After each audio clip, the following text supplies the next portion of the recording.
안녕하세요. 영화 한 잔의 주인장입니다. 오늘의 한 잔은 이처럼 사소한 것들입니다. 연말, 특히 크리스마스에 어울리는 영화입니다. 이 영화는 동명의 원작 소설이 있는데요. 바로 이 책이에요. 주인장은 영화를 보고 나서 바로 구매해서 연이어 읽었습니다. 영화를 보고 원작을 읽은 경우가 손에 꼽는데 이 경우가 그러하였고, 영화로 이미지가 있는 상태에서 시와 같은 소설을 읽으니 더욱 깊게 느낄 수 있었습니다. 소설이 보시다시피 매우 얇기 때문에 다가오는 연휴 읽어보시는 것도 추천드립니다. 그래서 오늘의 한 잔은 원작을 곁들여서 말아볼까 합니다. 이 다음부터 소설이 이처럼 사소한 것들과 동명의 영화에 대한 스포일러 가득할 리뷰가 있습니다. 아직 영화를 보지 않았거나 볼 예정이신 분들, 스포일러를 피하고 싶은 분은 여기서 영상을 멈추고 영화 관람이나 소설을 읽으신 후 영상을 시청하시길 바랍니다. 그럼 시작하겠습니다.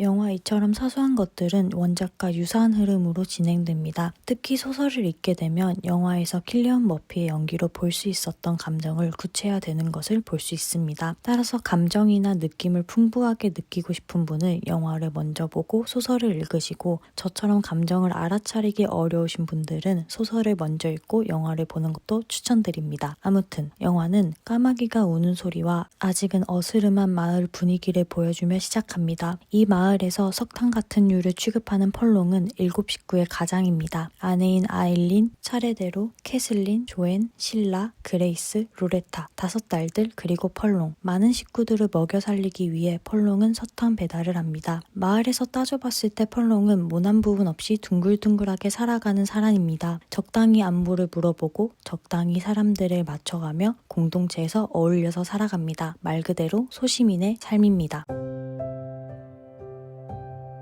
펄롱은 노력해서 소시민의 삶을 사는 사람입니다. 따라서 올 수 있는 일상의 권태가 있습니다. 하지만 이 또한 인내하는 사람이죠. 이를 소설에서 자세히 알 수 있습니다. 21페이지 밑에서 5번째 줄부터 뒷장의 단락이 끝날 때까지 읽어보면 알 수 있습니다. 저작권 때문에 첨부하지 못하지만 전반적인 내용은 밤 시간에 생각하는 사념들이며 그것들은 지극히 일반적인 것입니다. 반복하는 일상을 경험했다면 알 수 있는 묘사죠. 은은하게 스며들듯이 무시할 수도 있지만 거부하지도 못하는 권태가 존재합니다. 그 권태에 익숙해져 있는 펄롱도 내면에서의 끊임없는 고뇌를 통해서 서서히 인지하는 것 같고, 이는 수녀원에서 학대당하는 소녀들을 봤을 때 작은 분열로 나타납니다.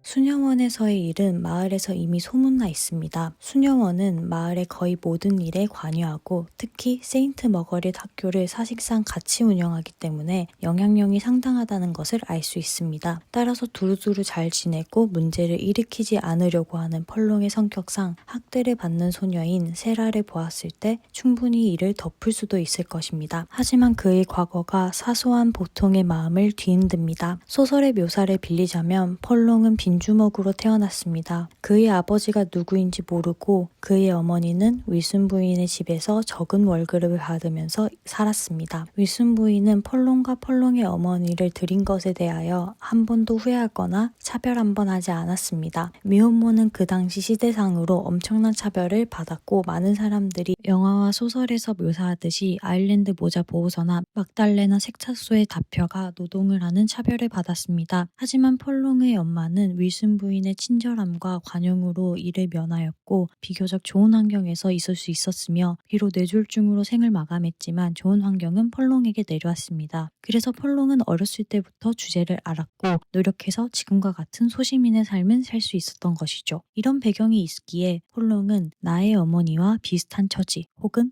미래의 자신의 딸들에게 일어날 수 있는 일이라고 생각해서 끝끝내 외면하지 못하고 불완전하지만 용기를 내어 세라를 구출한 것입니다.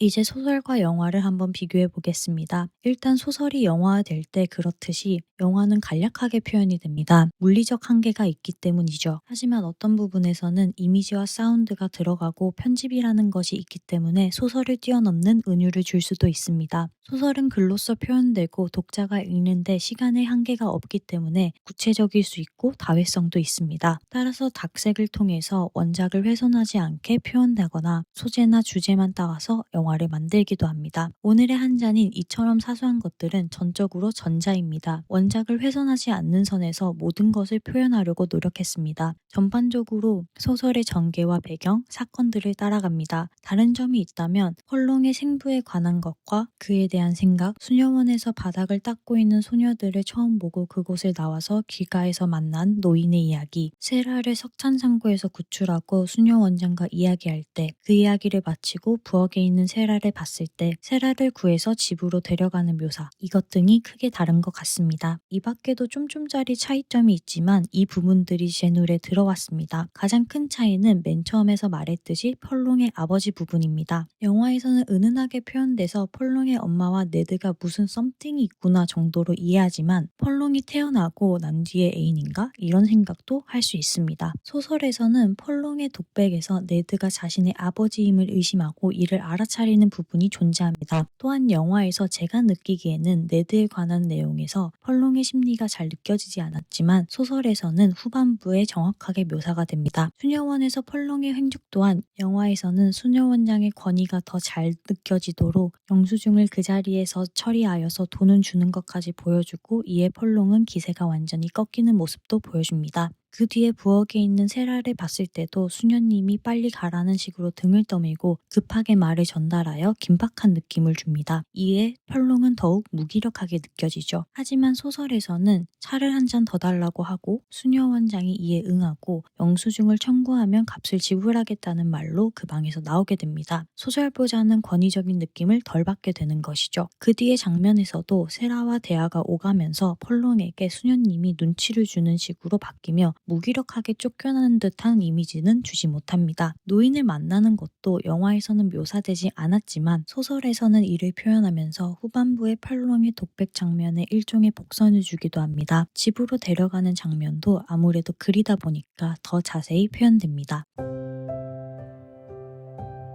저는 영화, 소설을 둘 다 본 입장으로 말하자면 둘 다 보는 것을 추천드립니다. 다만 순서는 앞의 설명을 참고하면 좋을 것 같습니다. 주인공의 펄롱빌에 말하지 않지만 드러나는 심리 묘사가 일품인 영화였습니다. 또한 이처럼이라는 단어에서 누구나 생각할 수 있고 사소한이란 단어에서 누구나 부담될 수 없고 것들이라는 단어에서 한 개가 아닌 여러 개, 즉 다수라는 것을, 그래서 이처럼 사소한 것들이 어우러지면서 눈에는 보이지 않지만 분명히 존재하고 서로가 서로에게 할 수밖에 없는 친절, 다정, 관용, 격려 등을 생각해 볼 수 있는 좋은 영화였습니다. 이처럼 사소한 것들에 대한 한 줄 평은 보통의 마음이 사소한 용기가 되었을 때 나오는 따뜻함의 결실입니다. 잔점수는 10잔 중 8잔 원샷을 드리겠습니다. 여러분의 구독, 좋아요, 댓글은 소중한 채널을 운영하는 데 큰 힘이 됩니다. 구독, 좋아요 눌러주시고 댓글로 생각을 알려주세요. 그럼 다음 영상에서 봐요. 안녕.